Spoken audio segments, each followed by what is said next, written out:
कि आप में से काफ़ी सारे लोग ऐसे हैं जो कि एसएससी के थ्रू जो सिलेक्शन पोस्ट फेज बारह की भर्ती आई हुई है उसमें जो है फॉर्म को अप्लाई करना चाहते हैं।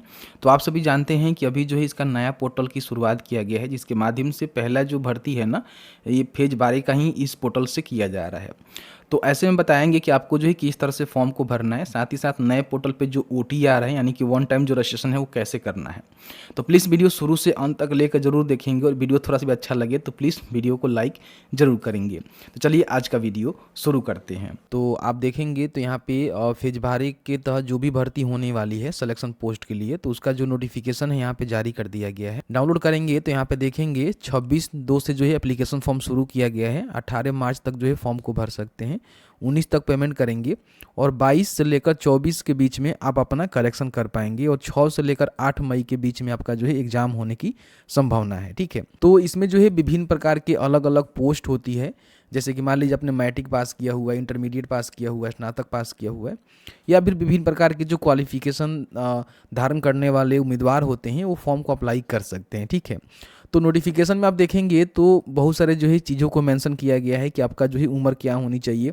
तो मैंने जो है डिटेल्स में बात किया हुआ है, तो उस वीडियो को जरूर चेकआउट कर लेंगे। 1049 पदों पे आपका टोटल यहाँ पे भर्ती होने वाला है, अलग अलग region wise, category wise, post wise. ठीक है, एप्लीकेशन फ़ी की हम बात करें तो जनरल, EWS, OBC को 100 रुपये का पेमेंट करना है। बाकी SC ST और जो भी फीमेल हैं उनको किसी प्रकार की कोई भी पेमेंट नहीं करना है। 18 से लेकर जो है 25, 27, 18 से लेकर 30 वर्ष के बीच में आपका उम्र रहेगा तो फॉर्म को भर सकते हैं। हालांकि SC ST को 5 साल, OBC को 3 साल छूट भी देखने को मिलेगा। बाकी हम सिलेक्शन प्रोसेस की बात करें तो आपका रिटन एग्जामिनेशन होगा, फिर कुछ पोस्ट ऐसे होते हैं जिसमें स्किल टेस्ट भी होगा, उसके बाद डॉक्यूमेंट्स वेरिफिकेशन और उसके बाद मेडिकल होगा, आपका सिलेक्शन कर लिया जाएगा। आप सभी जानते हैं कि ये जो है एसएससी का न्यू वाला पोर्टल है। जैसे कि आप सभी जानते हैं कि पहले जो ही कुछ अलग पोर्टल था NIC करके, तो वहाँ से जो है फॉर्म फिल नहीं हो रहा है। अब जितनी वैकेंसी आएगी ना तो यहीं से आपको फॉर्म को भरना होगा। ठीक है, तो यहाँ पे जो है सबसे पहले तो आपको OTR करना है। तो OTR करने के लिए लॉगिन और रजिस्टर के बटन पर क्लिक करेंगे। यहाँ पे अगर आपने OTR कर लिया हुआ है, जैसे कि हमने वीडियो बनाकर आप सभी को जानकारी दिया था कि आप अपना OTR जो है बड़ी आसानी से कर सकते हैं। ठीक है, तो कर लिया हुआ है तो अपना रजिस्ट्रेशन नंबर, पासवर्ड, कैप्चा को डालेंगे, लॉगिन के बटन पर क्लिक करके लॉगिन करके जो अप्लाई कर सकते हैं। लेकिन आप वैसे कैंडिडेट हैं जो अभी तक इस पोर्टल पे अपना OTR यानी कि वन टाइम रजिस्ट्रेशन नहीं किए हुए हैं, वो जो है सबसे पहले अपना रजिस्ट्रेशन करेंगे। तो यहाँ पे रजिस्टर नाउ का बटन है, इस पर क्लिक करेंगे तो यहाँ पे देख सकते हैं कि सबसे पहले पर्सनल डिटेल्स, फिर यहाँ पे पासवर्ड को क्रिएट करेंगे, अपना एडिशनल डिटेल्स को डालेंगे और लास्ट में डिक्लेरेशन करके अपना OTR को कंप्लीट करेंगे। OTR करने के लिए कंटिन्यू के बटन पर क्लिक करेंगे। यहाँ पे सबसे पहले पर्सनल डिटेल्स में अगर आपके पास आधार कार्ड है तो आप यहाँ पे यस करके अपना आधार कार्ड नंबर को डालेंगे। ठीक है, और फिर दोबारा आधार कार्ड नंबर को डाल सकते हैं। लेकिन कई सारे कैंडिडेट ऐसे हैं जिनके पास आधार कार्ड नहीं होता है, तो नो करेंगे और यहाँ पे जो है कोई ना कोई एक डॉक्यूमेंट का सिलेक्शन करेंगे। जैसे कि मान लीजिए आपके पास ड्राइविंग लाइसेंस है, पैन कार्ड है, पासपोर्ट है, स्कूल कॉलेज ID कार्ड है, वोटर ID कार्ड है, तो आप यहाँ पे सिलेक्शन करके उस आइडेंटिफिकेशन नंबर को डालकर अपना रजिस्ट्रेशन कर सकते हैं। तो आपके पास जो भी विकल्प है उसके हिसाब से आप अपना रजिस्ट्रेशन करें, कोई भी दिक्कत नहीं है। उसके बाद यहाँ पे कैंडिडेट का जो नेम है मैट्रिकुलेशन का सर्टिफिकेट के अनुसार ही आपको लिखना है, जिसमें श्रीमती, ठीक है, मिस्टर, ये सब आपको नहीं लगाना है। फिर दोबारा जो है उसी नाम को आपको यहाँ पे टाइप कर देना है। पूछ रहा है कि क्या आपने कभी अपना नाम चेंज किया हुआ है, किए हैं तो यस करेंगे, बताएंगे क्या नाम चेंज किए हैं, नहीं किए हैं नो करेंगे। फिर यहाँ पे जेंडर बताएंगे, उसके बाद फिर उसको वेरीफाई कर देंगे। फिर यहाँ पे डेट ऑफ बर्थ आपको बतानी होगी कि आपका जो है डेट ऑफ बर्थ क्या है। अपना जो भी मैट्रिक का सर्टिफिकेट है उसके अनुसार ही बताएंगे, क्योंकि यहाँ पे बोला गया है, और उसको रिकन्फर्म कर देंगे। फिर यहाँ पे फादर मदर का नेम डालेंगे और उसको रिकन्फर्म करेंगे। फिर यहाँ पे मैट्रिक का जो आपका एजुकेशन बोर्ड है बताएंगे आपने जो है कौन से बोर्ड से मैट्रिक पास किया हुआ है। बेसिकली जो भी आपने बोर्ड से पास किया हुआ है वो सभी आपको यहाँ पे देखने को मिल जाएगा। ठीक है, फिर इसको रीवेरीफाई भी आपको करना होगा। अब यहाँ पे इसका जो रोल नंबर होता है मैट्रिक का, वो रोल नंबर आपको बतानी होगी कि आपका मैट्रिक में रोल नंबर क्या है। फिर इसको वेरीफाई करेंगे। आपने जो है मैट्रिक का पास किया था इसकी भी जानकारी आपको यहाँ पे बतानी होगी। ठीक है, उसके बाद इसको फिर से वेरीफाई आपको करनी होगी। उसके बाद आपका जो हाईएस्ट क्वालिफिकेशन है, जैसे कि मान लीजिए आपने 10वीं पास किया हुआ है, 12वीं पास किया हुआ है, ग्रेजुएशन किया हुआ है, या फिर जो भी आपके पास क्वालिफिकेशन है जो कि अभी आपने कंप्लीट कर लिया हुआ है। देख सकते हैं कि PhD तक दिया गया है। तो जो भी आपका क्वालिफिकेशन है जो कि हाईएस्ट होनी चाहिए उसकी जानकारी आप यहाँ पे बताएंगे और फिर इसको यहाँ पे कंफर्म करेंगे। उसके बाद कैंडिडेट का जो है मोबाइल नंबर डालेंगे, इस पर एक OTP जाएगा, OTP डालकर इसको सबमिट करके वेरीफाई कर लेंगे। फिर यहाँ पे कैंडिडेट का जो ईमेल आईडी है इस पर भी एक ओटीपी जाएगा, डालेंगे तो ओटीपी डालकर वेरीफाई करेंगे। उसके बाद सेव एंड नेक्स्ट के बटन पे क्लिक करेंगे। तरह से आपका जो है रजिस्ट्रेशन यहाँ पे सक्सेस हो जाएगा। आपको जो है ओके के बटन पर क्लिक करना है। ओके करने के बाद आपका जो रजिस्ट्रेशन नंबर है यहाँ पे आपको देखने को मिल जाएगा, जिसको नोट डाउन जरूर कर लेना। हालांकि मैसेज के द्वारा जो है मोबाइल पे ईमेल आईडी पे भी सेंड कर दिया जाता है। उसके बाद कंटिन्यू के बटन पर क्लिक करना है। अब जैसे ही कंटिन्यू के बटन पर क्लिक करेंगे तो अपना जो है रजिस्ट्रेशन नंबर यहाँ पे डालना है और जो आपको पासवर्ड मिला हुआ है जो कि आपके मोबाइल नंबर पे सेंड किया गया है, फिर मेल आईडी पे गया हुआ है, उस पासवर्ड को डालेंगे, कैप्चा को फिल करेंगे और साइन इन के बटन पे क्लिक करेंगे। अब यहाँ पे आपको जो है पासवर्ड चेंज करने के लिए बोला जाएगा। तो जो भी आपको ओल्ड पासवर्ड मिला हुआ है जो कि अभी आपने डालकर लॉगिन किया हुआ है उस पासवर्ड को यहाँ पे डालेंगे। आपको जो है न्यू पासवर्ड यहाँ पे क्रिएट करना है। हम आपको बताते हैं कि आपका नाम जो है राम है, एग्जाम्पल के तौर पर बताते हैं तो राम लिखेंगे। जो भी आपका नाम है उसका कैपिटल लेटर रहेगा फर्स्ट में, और उसके बाद एक स्पेशल कैरेक्टर में ए एंड हो गया, ए डायरेक्ट हो गया, कुछ भी लगा सकते हैं। उसके बाद 1 2 3 4 करके इस तरह से जो है आपको पासवर्ड जो है क्रिएट करना है। ठीक है, कम से कम जो है 8 कैरेक्टर का होनी चाहिए। इन बातों को ध्यान रखेंगे क्योंकि इससे जो है आपको हमेशा लॉगिन करना होगा। किसी प्रकार की एसएससी की भर्ती आएगी तो इसी लॉगिन आईडी से लॉगिन करके आप जो है फॉर्म को भरेंगे।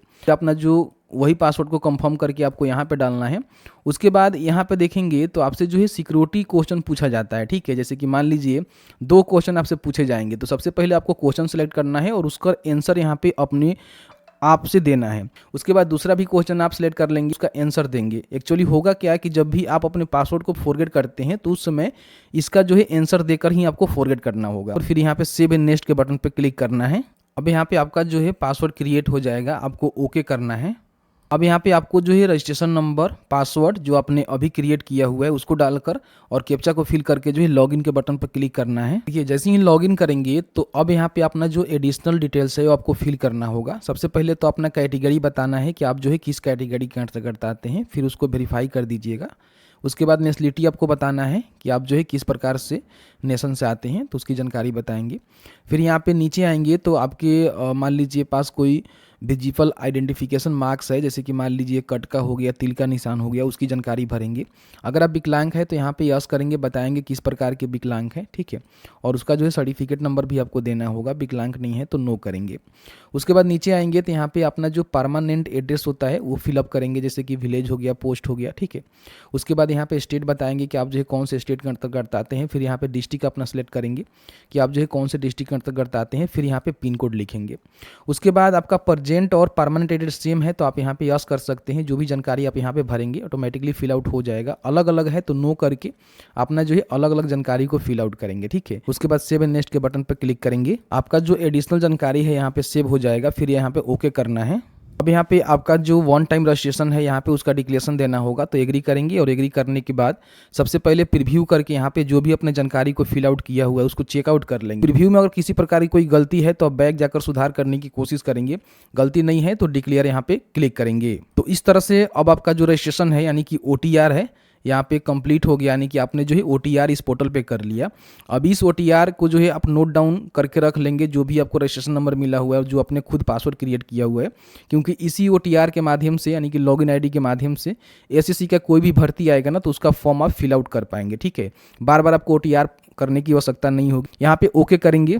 अब यहाँ पे आपका जो है डैशबोर्ड इस तरह से खुल जाएगा, जहाँ पे आपका जो भी नाम वगैरह वगैरह है देखने को मिलेगा।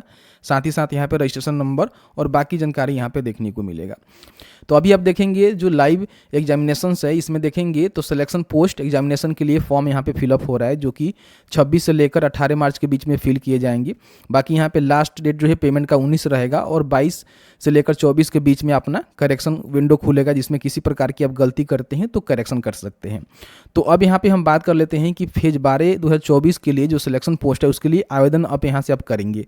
तो यहाँ पे अप्लाई का एक बटन मिलेगा जिस पे आपको क्लिक करना है। तो यहाँ पे कुछ आपको जानकारी दिया जाता है जिसको आप चाहें तो पढ़ सकते हैं। पढ़ने के बाद फिल फॉर्म के बटन पर क्लिक करेंगे तो आपके सामने आपका जो पर्सनल डिटेल्स है यहाँ पे देखने को मिलेगा, जैसे कि आपने जो भी रजिस्ट्रेशन करते समय अपना पर्सनल डिटेल्स को फिल आउट किया था वो सभी जानकारी जो है आपको यहाँ पे देखने को मिलेगा। ठीक है, कि आपको क्या करना है कि नीचे आना है, यहाँ पे नेक्स्ट के बटन पर क्लिक करना है। आपका जो पर्सनल डिटेल्स है यहाँ पे सेव हो जाएगा, ओके करेंगे। अब यहाँ पे आपसे पूछ रहा है कि क्या आप एक सर्विसमैन से हैं तो यस करेंगे और अपना जानकारी बताएंगे कि आप जो है कब आर्मेड फोर्सेस में ज्वाइन किया था, कब आपने डिस्चार्ज किया था। ठीक है, सर्विस का लेंथ क्या था और क्या आप ऑलरेडी सिविल पोस्ट पे ज्वाइन हुए हैं तो बता सकते हैं, नहीं है तो यहाँ पे सिंपल सा आपको नो करना है, तो जानकारी आपको नहीं भरना है। उसके बाद सेव एंड नेक्स्ट के बटन पर क्लिक करना है। अब यहाँ पे जो भी पोस्ट रिलेटेड डिटेल्स है, जैसे कि मान लीजिए कौन से पोस्ट के लिए आप अप्लाई करना चाहते हैं, उसकी जो है पूरी जानकारी यहाँ पे देखने को मिलेगा। अब आप लोग कहेंगे कि हम पोस्ट कैसे डिक्लेयर करेंगे और फाइंड करेंगे कि हमारे लिए जो है कौन सा पोस्ट है और उसके लिए हम एलिजिबल है कि नहीं है। तो आप चाहें तो यहाँ सेलेक्ट करके भी देख सकते हैं कि उसका क्वालिफिकेशन क्या है, लेकिन हम आपको रिकमेंड करेंगे, ठीक है, कि जो भी इनका नोटिफिकेशन जारी किया गया है कि 103 पेज पे आप आएंगे नोटिफिकेशन के, तो यहाँ पे देखेंगे तो सबसे पहले तो रीजन बताया गया है, क्योंकि अलग अलग जो है रीजन के लिए भर्ती निकाला गया है, जैसे कि मैंने आपको पहले ही बताया। तो रीजन में जो है पोस्ट का नंबर यहाँ पे दिया गया है और पोस्ट के सामने जो है पोस्ट का नाम लिखा गया है, ठीक है। उसके बाद कौन से डिपार्टमेंट पे पोस्ट की भर्ती होने वाली है, फिर एज क्या रहनी चाहिए, देख सकते हैं कि 18 से 25 में बोला गया है, पे स्केल कितना रहेगा और एजुकेशनल क्वालिफिकेशन क्या रहेगा। देखेंगे यहाँ पे लाइब्रेरी जो अटेंडेंट की पोस्ट है उसके लिए बोला गया है कि अगर आपने 10+2 पास आउट किया हुआ है तो फॉर्म को भर सकते हैं। इसके साथ ही साथ कौन से कैटेगरी में कितनी भर्ती है ये भी आप यहाँ से चेक कर सकते हैं। टोटल यहाँ पे आपको देखने को मिलेगा और बाकी यहाँ पे कैटेगरी वाइज पोस्ट आपको देखने को मिलेगा। तो इसमें जो है 2 ही पोस्ट है। तो इस तरह से देखेंगे तो विभिन्न प्रकार के अलग अलग रीजन में अलग अलग पदों पे अलग अलग डिपार्टमेंट में भर्ती निकाली गई है, जिसके लिए अलग अलग क्वालिफिकेशन है, ठीक है। तो सबसे पहले तो आप यहाँ पे फाइंड आउट कर लेंगे, या फिर हमने जो आपको एक लिंक दिया हुआ है, या फिर यहाँ भी आपको लिंक मिल जाएगा PDF में ही, ठीक है, या फिर हमारे वेबसाइट पे आप आएंगे तो यहाँ आप देख सकते हैं कि पोस्ट डिटेल की जानकारी आप खुद से भी चेक कर सकते हैं। जैसे कि मैंने आपको स्टार्टिंग में बताया कि यहाँ पे फेज 12 सेलेक्ट करेंगे, फिर यहाँ पे रीजन, जो भी रीजन के लिए आप फॉर्म को भरना चाहते हैं उसको सेलेक्ट करेंगे, सर्च करेंगे, ठीक है। तो देखेंगे तो यहाँ पे पोस्ट का कैटेगरी भी नंबर मिल जाएगा, पोस्ट नेम भी मिल जाएगा और इसके बारे में जो है सभी जानकारी मिल जाएगी, क्वालिफिकेशन से लेकर हर चीज़, ठीक है। तो आप इसको जरूर चेकआउट कर लेना। जो भी पोस्ट के लिए आप आवेदन करना चाहते हैं उसके सामने जो पोस्ट आपको मिलेगा, ठीक है, कैटेगरी मिलेगा, वो आप डालकर यहाँ पे फॉर्म को भर सकते हैं। तो जो है सेलेक्ट करने का ऑप्शन मिलेगा कि आप जो है कौन से रीजन के अंदर फॉर्म को भरना चाहते हैं। जैसे कि मान लीजिए मुझे जो है सेंट्रल रीजन के लिए फॉर्म को भरना है, तो इसका हम सिलेक्शन करेंगे। थोड़ा सा वेट करेंगे तो यहाँ पे पोस्ट कोड भी आपको देखने को मिलेगा। तो देख सकते हैं कि इसमें जो है काफ़ी सारे कोड दिए गए हैं। तो कौन से कोड का मतलब क्या है यहीं पे आप सेलेक्ट करेंगे तो यहाँ पे देखने को मिल जाएगा। देखिए हमने ये वाला सेलेक्ट किया हुआ है, तो ये जो है जूनियर टेक्निकल असिस्टेंस का पोस्ट है जियोलॉजी के लिए। और पोस्ट का जो लेवल रहेगा, अगर आपने ग्रेजुएशन या फिर उसके ऊपर कोई भी उपाधि लिया हुआ है तो फॉर्म को भरेंगे। और यहाँ पे देख सकते हैं कि आप हाईएस्ट अपने क्वालिफिकेशन बता सकते हैं कि आपके पास हाईएस्ट क्वालिफिकेशन क्या है, ठीक है। तो यहाँ पे बताएंगे, फिर यहाँ पे आपको सभी जानकारी भरना होगा। तो इस तरह से जो भी पोस्ट के लिए आप एलिजिबल हैं, ठीक है, जो भी पोस्ट के लिए आप अप्लाई करना चाहते हैं उसका सबसे पहले रीजन सेलेक्ट करेंगे और आप यहाँ पे नोटिफिकेशन में ज़रूर देख लेंगे, उसके सामने जो भी चीज़ें दिया गया है कि वैकेंसी उसमें कितनी है, ठीक है, आप चेकआउट कर लेना। बहुत लंबा चौड़ा लिस्ट है जिसमें बहुत सारे अलग अलग डिपार्टमेंट में अलग अलग पदों पर भर्ती निकाली गई है। उसके सामने पोस्ट कोड देखने को मिलेगा और साथ ही साथ यहाँ पर आपको वैकेंसी की सभी जानकारी देखने को मिल जाएगा, ठीक है। तो उसके हिसाब से ही आपको फॉर्म को भरना है। दूसरा किसी रीजन में दूसरे किसी पोस्ट के लिए सिलेक्शन करेंगे तो उसके हिसाब से यहाँ पे आपका जो है देखने को मिलेगा, ठीक है। देख सकते हैं कि सब अलग अलग कोड है और अलग अलग यहाँ पे पोस्ट है। तो इस तरह से अपना जो है सिलेक्शन करेंगे और उसके बाद जो भी एसेंशियल क्वालिफिकेशन है उसको भी देख लेंगे कि आपका जो भी MSc है वो किस में होना चाहिए, ग्रेजुएशन है वो किस में होनी चाहिए। तो इसको जरूर चेक करेंगे, ठीक है, क्योंकि ये यहाँ पे बोल दिया गया है जो कि आपका एसेंशियल में होनी चाहिए। बाकी यहाँ पे बोल रहा है कि I have read the above post related requirement, यानी कि जो भी एक्सपीरियंस ETC वगैरह वगैरह, तो आप यहाँ पे जरूर टिक कर देंगे कि हाँ हमने सभी चीज़ों को पढ़ लिया हुआ है। कि क्या आपके पास जो भी इसका रिक्वायर्ड एक्सपीरियंस वगैरह वगैरह जो मांगा गया है वो आपके पास है या फिर क्वालिफिकेशन मांगा गया है, तो आपको यहाँ पे यस करना है। और यहाँ भी एक्सपीरियंस अगर आपके पास है जो इसमें रिक्वायर्ड किया गया है तो आप यहाँ पे यस कर सकते हैं, ठीक है। तो उसकी जानकारी बताएंगे, नहीं है तो यहाँ पे नो करेंगे तो आप यहाँ पे एलिजिबल नहीं होंगे। विभिन्न प्रकार के यहाँ पे चीज़ें हैं जिसको आपको चेकआउट करना होगा, ठीक है। उसके बाद यहाँ पे प्रेफरेंस आपको देना होगा एग्जामिनेशन सेंटर का, जिसमें देख सकते हैं कि 3 जो है प्रेफरेंस आप देख सकते हैं। जैसे कि प्रेफरेंस 1 में आप कहाँ देना चाहते हैं, प्रेफरेंस 2 में आप कहाँ देना चाहते हैं, फिर यहाँ पे प्रेफरेंस 3 में आप कहाँ देना चाहते हैं। अलग अलग जो है सेंटर है जिसकी जानकारी आप बताएंगे। उसके बाद अगर आप विकलांग हैं तो यस करेंगे, हालांकि डिसेबल रहेगा, पहले ही अपने बता दिया हुआ है। और यहाँ पे देख सकते हैं कि ये भी डिसेबल रहेगा। अगर आपके पास किसी प्रकार की फिजिकल लिमिटेशन है तो उसकी जानकारी बता सकते हैं, नहीं है तो नो करेंगे। एज में आपको छूट चाहिए तो ये यस करके बता सकते हैं कितने सालों का छूट चाहिए। तो जैसे कि OBC से हम फॉर्म भर रहे हैं तो यहाँ पे हमें छूट मिलेगा, नहीं चाहिए तो नो करेंगे। फिर यहाँ पे स्किल टेस्ट अगर रिक्वायर्ड होगा तो यहाँ पे स्किल टेस्ट की जानकारी बतानी होगी। तो यहाँ पे देख सकते हैं कि आप किस में देना चाहते हैं, हिंदी या फिर इंग्लिश, उसकी जानकारी बताएंगे, फिर इसको कंफर्म करेंगे, ठीक है।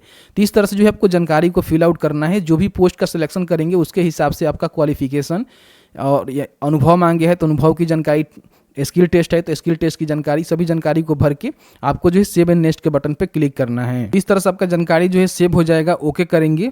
देखिए अब यहाँ पे आपको जो है लाइव फोटो यहाँ पे कैप्चर करना है। जैसे कि मैनुअली आप फोटो यहाँ पे अपलोड नहीं कर सकते हैं, तो फोटो जो लाइव कैप्चर करना है उससे पहले आपको ध्यान देनी चाहिए कि आपका जो बैकग्राउंड होना चाहिए पूरी तरह से प्लेन होना चाहिए और अच्छा लाइट होनी चाहिए, ठीक है, फेस पे आपके।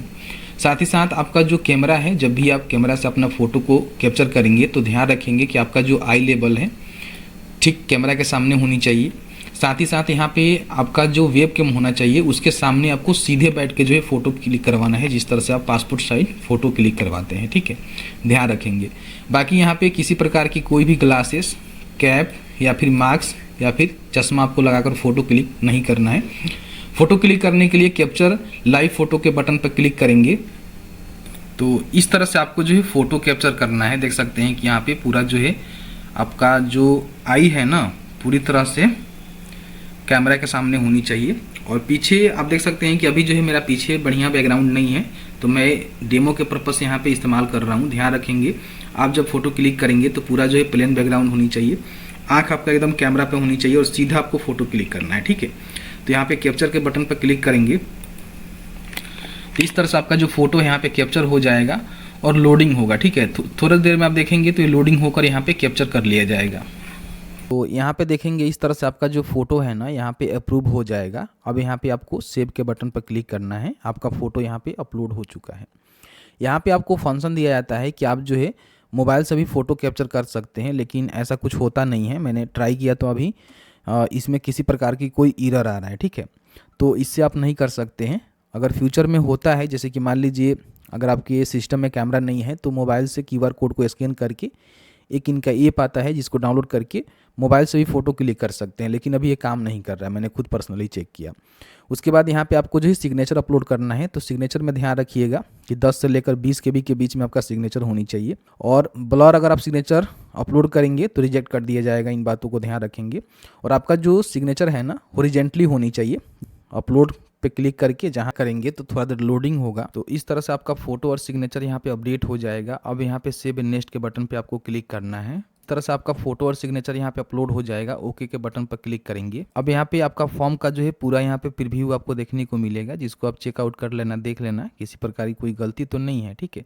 नीचे आएंगे तो यहाँ पे देखेंगे तो आपको जो है फ़ोटो और सिग्नेचर भी देखने को मिलेगा, जिसको भी आपको चेकआउट कर लेना है।